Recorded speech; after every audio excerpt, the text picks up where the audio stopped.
Good morning, everyone, and welcome to the digital marketing course for the graduate level. With you here is Nora Sharkassi, the lecturer for this course. Today, I will try my best to sum up everything about the course in 1 hour. I will leave half an hour for you to be able to communicate with me, meaning to drop me a line on my email. Here's my email, as you can see on the screen, to ask me any questions about today's lecture. If you have any concerns about, for example, the assessment method or the project, or any question about the course that you feel the answer is very crucial for your decision to register the course and stay in it. So in this case, please email me as soon as possible. I'll have half an hour for that. If you feel that you really would like to stay in the course, but you have some other questions, then it's okay. You are also welcome to email me, but let me know that your question is not very urgent so that I can prioritize my time replying to emails, if you don't mind, please. All right. Let's introduce myself first. So I've been with TIU now for about 3 years. Before TIU, I worked in a graduate school here in Japan in Niigata Prefecture for 2 years, and I was teaching mainly marketing related courses and entrepreneurial course as well. Here at TIU, I teach 5 different courses, just like other professors, I guess, in the bachelor program, in the DBI program, Digital Business and Innovation program. I teach digital marketing in the bachelor level. I teach entrepreneurial strategies. In the entrepreneurial strategies, my students are prepped to create an e-commerce store, fully functional e-commerce store, so that they could use this digital property to better understand the digital marketing. Then I also teach a digital business communication course and a marketing modeling course and the business analytics course in the bachelor level. For this semester, I am teaching for the bachelor level, I'm teaching business communication and marketing modeling. You are more than welcome to attend any of my courses upon request if you have any interest in getting or in certain topics in marketing modeling or in, I don't think business communication there's anything that you might benefit from unless you are doing analytics. So I teach a bit of clustering with nearest neighbor algorithm. So if you interested in this topic, this is the top of my head, this is probably the topic that you might be interested in as graduate students, then probably this course, the first 2 or 3 weeks of this course might be helpful for you. The marketing modeling course helps you understand how to optimize, first of all, how to construct marketing models for pricing, for price elasticity and pricing and optimization and so on. So this is the kind of topics that you will be introduced in as a bachelor level. But if you're interested as a graduate student to attend any of these courses, you are very welcome. Though I have about 110 students in one course and 130 in another. So please be aware that the classrooms will be full, but social distancing would be taken into consideration. Let's talk about the course description. So in this course, how is this course different from the digital marketing bachelor level? This course for the master degree, we can look at it as a course that consists of 2 different modules. The first module focuses on virtual reality, actually augmented reality. So we're gonna be introduced to a software called, or application called Unity here. So this is Unity store. They call it a Unity store, but in fact this is the website where you can start installing Unity. So you can just agree and download, and then here is Unity Hub setup is already installed on your machine. I already have Unity installed on my machine. On Moodle, you will be here able to see all the content of our course. As you can see here, I have the Zoom connection for you and the passcode so that you can easily copy that. I'm not sure if you can easily copy that, but hopefully you could easily copy that, or just click on this link or click on this image so that you can be connected to the Zoom session of this course.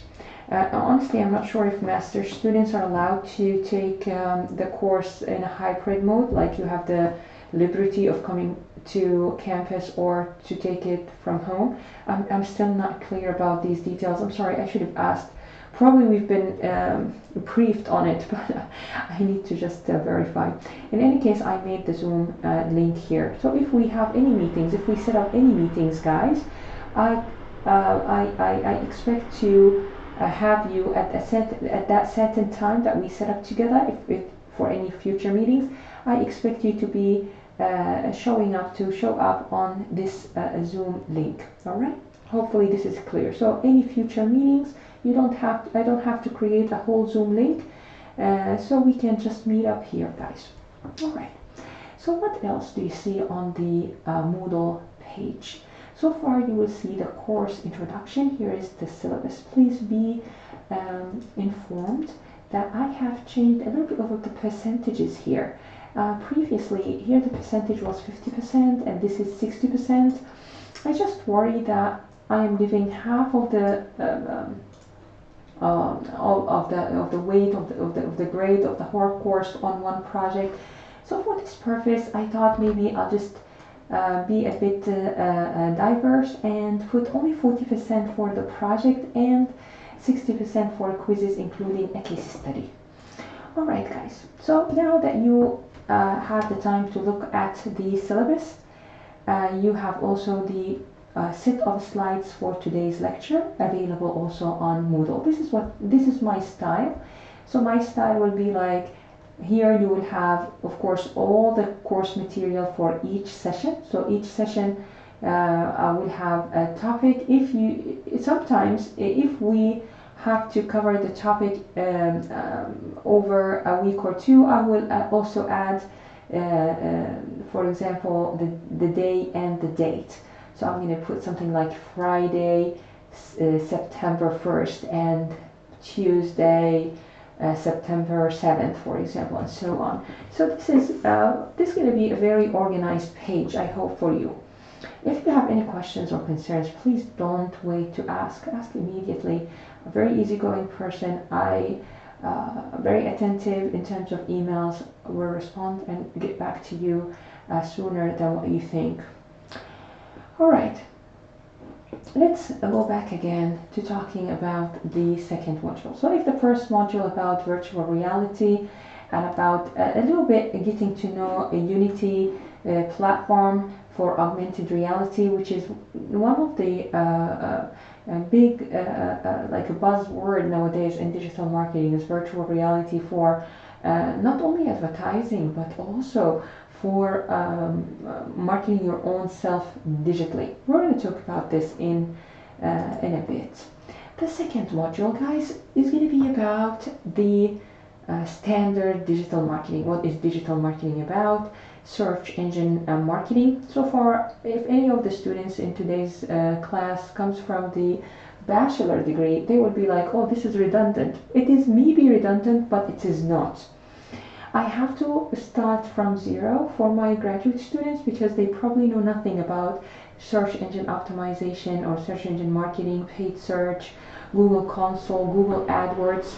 Actually, it's not AdWords. It is now Google Ads. It is no longer Google AdWords. Yeah, this is one of the things about digital marketing. Things are always changing, so I have to always be on the lookout for the new updates. So it's Google Ads. It's not a new update, so I'm sorry for the mistake. So Google Ads we have here. And for programmatic advertising, we're going to talk about different applications that help you as a digital marketer to listen to your customers and so on. In fact, I am a bit on. I am currently, let's put it this way, I am currently talking to the head of digital transformation of Nestle in Spain. And he promised back then, he promised that he's gonna dedicate some time to be with us, probably 1 hour to be with us, to talk to us more about the digital marketing applications dedicated for customer listening. Like, how do you collect information about what customers talk about your brand over different or across different social media networks or social media platforms and so on. And since he's on ground, he's practicing digital marketing in this sense, he would be a very good and valuable source of information for us. So I have to set up the meeting time with him probably in September, late September or in October, so that we can get the best out of his experience. His name is, I have to be careful with the pronunciation. He is Diego Barroso, Spanish name. So Mr. Diego was intrigued by the content, by the fact actually that I teach my entrepreneurial strategy students how to create an e-commerce store so that they can start their first baby steps in the digital marketing world, because you need a digital property to create digital marketing campaigns for it.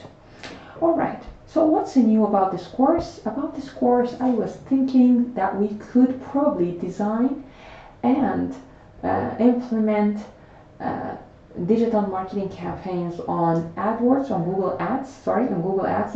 It's old school. I'm used to saying Google AdWords, but it's not very recent that it's Google Ads, but it's still in my, it's still stuck to my tongue.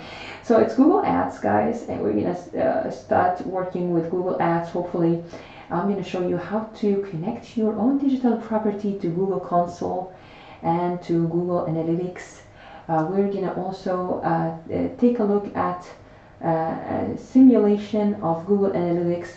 All these things I've done already with my bachelor students, but this semester I was hoping, and I'm hoping, and hopefully things will go the right direction.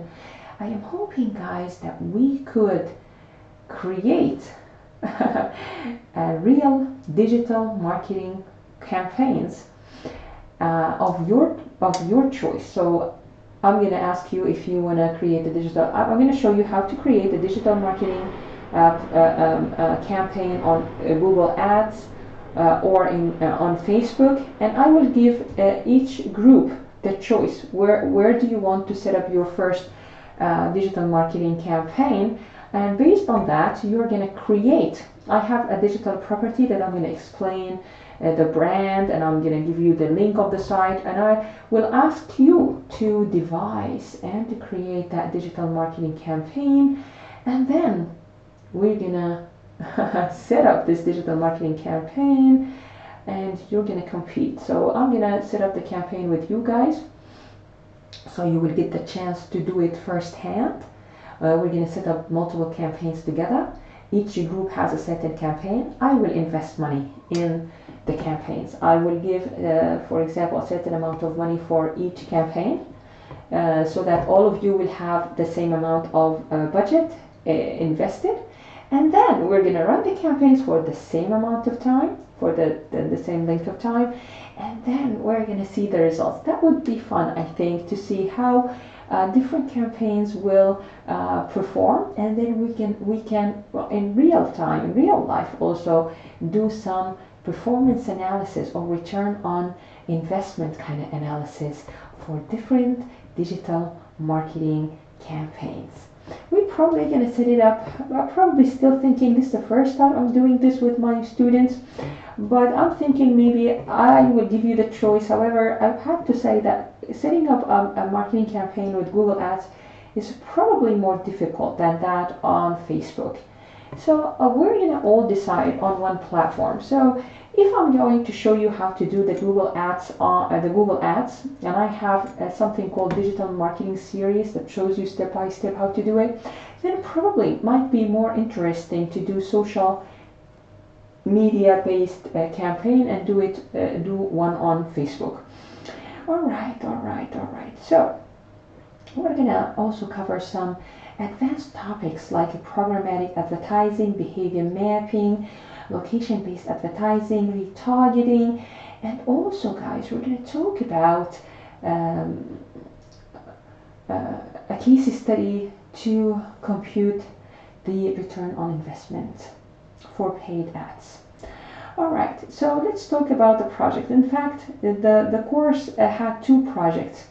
The first project is about the virtual reality, or augmented reality with Unity. The second project is not in the syllabus, which is the project that I just told you about right now. Don't worry, your grade is not in any way correlated to the outcome of the campaign, right? So it's just about your effort and for us to have fun and learn by doing, not just learning by instruction and theory and memorization. All this class is all about doing things. So we are going to develop a Unity-based application, and I'm going to take you step by step.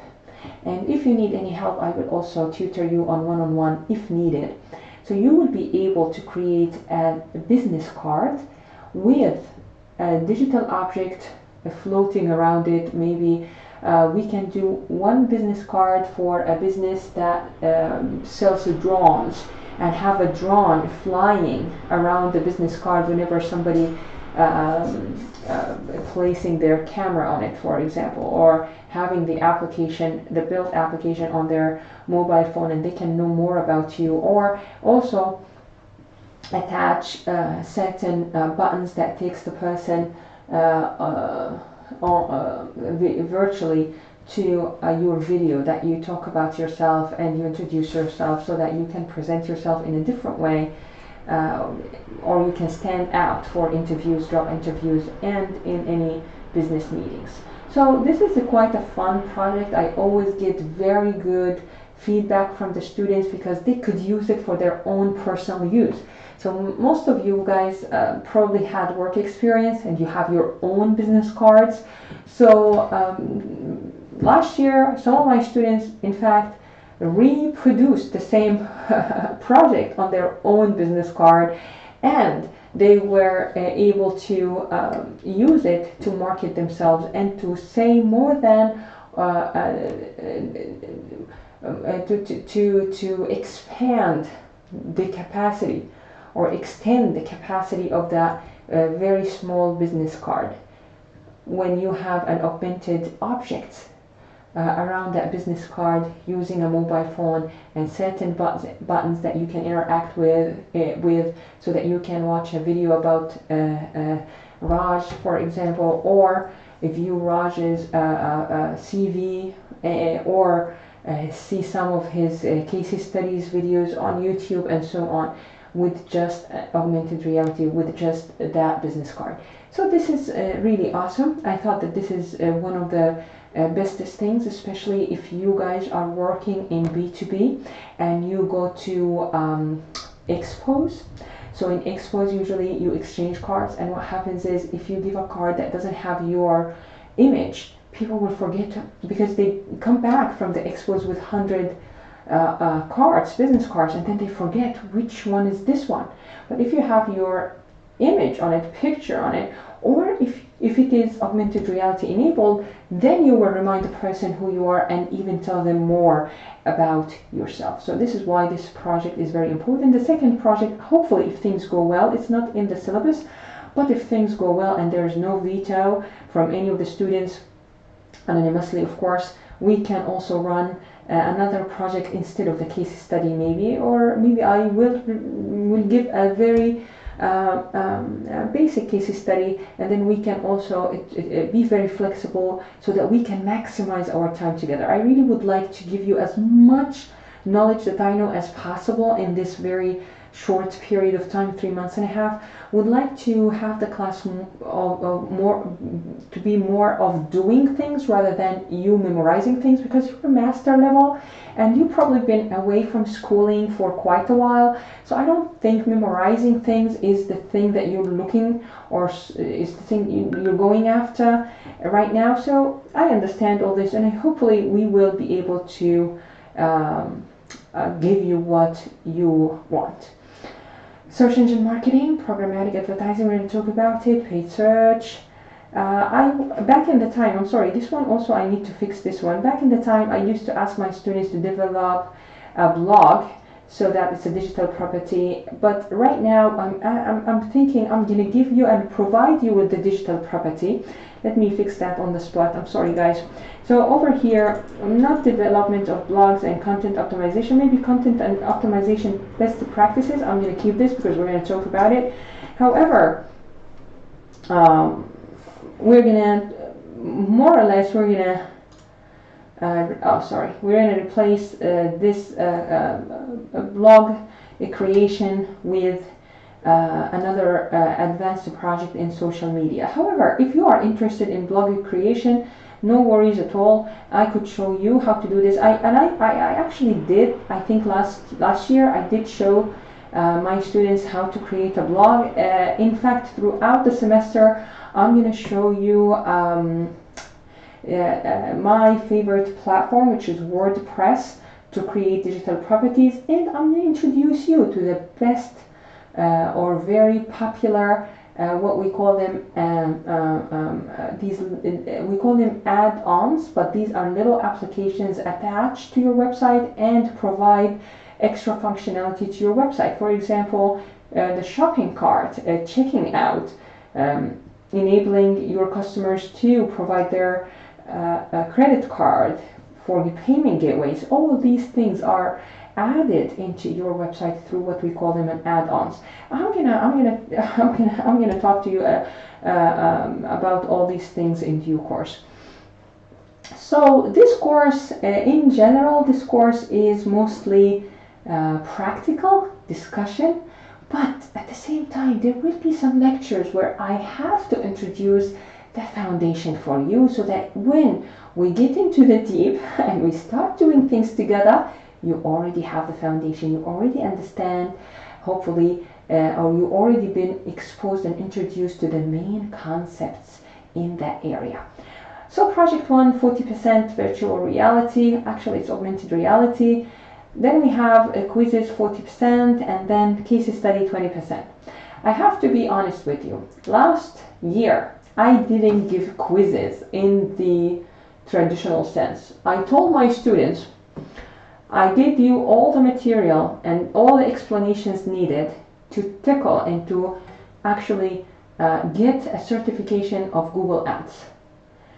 Go to Google Ads and attempt the certification exam, and you can repeat it for as many times as you want. Every day you are allowed for only one attempt. So I gave them like 1 week to complete this task and to study for it, and all my students got certified. So they are Google Ads certified students. You can ask the current students who took my digital marketing course and they will tell you, check my LinkedIn. Indeed, I have a Google certified. I'm Google Ads certified. Only one student did not get certified, but he shared with me his score, and his score wasn't bad. He was almost 70. You need 80 points to get certified or to get the certificate. He got 70, and he doesn't want to do it again and again. Probably he attempted it more than once, but it's a good grade also. But his grade wasn't 70. His grade was higher. So please don't worry. The grading is it shouldn't be your utmost concern, but that doesn't mean that I give charity points also. All right. However, in general, for the assessment, in general, you have to try too hard to fail my course. I always tell my students that. Because I prep my students, I give them enough materials, I give them enough time, not only the grads but also the bachelor. So I am quite a flexible person, but I don't give charity points unless the student deserves some extra points. I shift the curve, but not usually with the grad students, because usually grad students are very serious, hardworking already, and they really impress me because most of our interactions is practical based and discussion based. They ask the questions. Sometimes I tell them let's look for the answer, and they come with the answer also themselves. So it's beautiful dynamics that I usually have with my graduate students. Class preparations, I always tell my students it's a range. For example, if your communication skills and background knowledge in digital marketing is solid, then you probably need 2 hours or 1 hour and a half to prep for my course. If you know nothing about digital marketing and you struggle a bit with your communication skills, then you probably need about 3 hours of preparation, weekly preparations. So this course had 3 main modules. One module is about augmented reality, one module about search engine optimization, and one is about advanced topics. In advanced topics, we cover also the case study, and it's all about discussions. Also in advanced topics, we talk about the digital marketing practical series, and hopefully we can set up a social media campaign. This is, I don't want to say it's a promise. It is something that I would like to do with you, but it is still not on the table because we're still waiting. I'm still waiting. I don't have the time, honestly, to set up an e-store here in Japan. And for me to invest some money in that e-store, because you're gonna help me create campaigns and all that, I can't just let my money be hanging in a Stripe account. You probably don't understand what I'm saying, but I can't. If people actually buy, which hopefully what's gonna happen, then we need to process the purchases and orders and all that, and all this needs time, and I'm not still sure if I'm ready for it, but I'm willing to try. I need to also go to the tax bureau and get a VAT number. It's a whole process that I need to do, and I will share with you if you are interested. But it's beyond the digital marketing course. If you're interested, I will share with you the process. I already teach it to my students in the entrepreneurial strategy course, but it's beyond the digital marketing course. So let's talk about the course outline for module 1. As you can see here, this is part of the course outline. We're going to talk about the augmented reality, how to install Unity, basics of Unity, and all that. Then we're going to talk about the assessment. Every kind of like 2 weeks and a half or 3 weeks, we're going to have an assessment. So that you will keep up with what you're doing. So if 1 week you kind of fell behind, the assessment will help you or push you to catch up with what we've covered. All right, so this is also about the search engine optimization, then the assessment. Hopefully we will follow the syllabus, but I don't I don't promise you. It's not a problem with time management. It's a problem of the fact that when I teach digital marketing, and you will see and you will touch it in my courses, in my classes, I teach with passion, and I always read, and I always know new things and add to my knowledge, and I like to share with my students. So I'm not a robot. This is the difference between giving a teacher who's a human and a teacher who's a robot. So sometimes I kind of have to give a case study or something that I've heard about, or tell you about a story that I've just got to know recently, that in within and relative to our topic that wasn't on our schedule or on our agenda. So please forgive me. And I never had any students complaining, in fact, in my graduate course about the time management issue, hopefully and thankfully. So if you have any questions or any concerns, please don't hesitate to contact me. Again, My email is in, as in Nora, and Sharkas, which is the first the first six letters or 7 letters of my last name. And I am in the research center, 4th floor, 407, but I'm usually in campus on Tuesdays, sometimes on Wednesdays. However, because of the corona situation, probably Zoom meetings are more preferred for both of us. Alright guys, thank you so much for listening. I hope that I haven't bored you much for today. I will be waiting for any emails, any concerns from you, and I'll see you on Tuesday. Have a good day.